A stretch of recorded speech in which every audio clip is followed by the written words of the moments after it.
Ladies and gentlemen, the very word secrecy is repugnant in a free and open society, and we are, as a people, inherently and historically opposed to secret societies, to secret oaths, and to secret proceedings.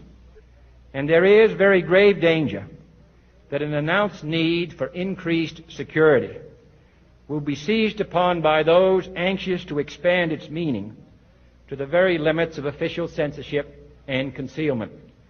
That I do not intend to permit to the extent that it's in my control. And no official of my administration, whether his rank is high or low, civilian or military, should interpret my words here tonight as an excuse to censor the news, to stifle dissent, to cover up our mistakes, or to withhold from the press and the public the facts they deserve to know.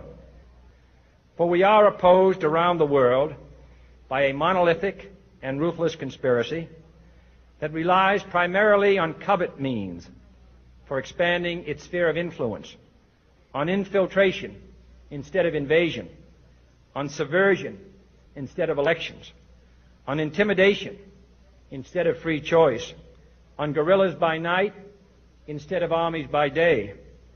It is a system which has conscripted vast human and material resources into the building of a tightly knit, highly efficient machine that combines military, diplomatic, intelligence, economic, scientific, and political operations.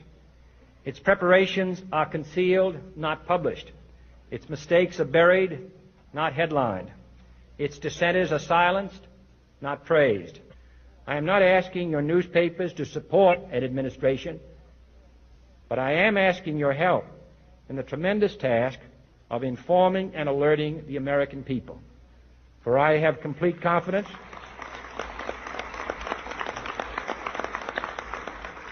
in the response and dedication of our citizens whenever they are fully informed. I not only could not stifle controversy among your readers, I welcome it. This administration intends to be candid about its errors. For as a wise man once said, an error doesn't become a mistake until you refuse to correct it. We intend to accept full responsibility for our errors, and we expect you to point them out when we miss them. Without debate, without criticism, no administration and no country can succeed, and no republic can survive. That is why the Athenian lawmaker Solon decreed it a crime for any citizen to shrink from controversy.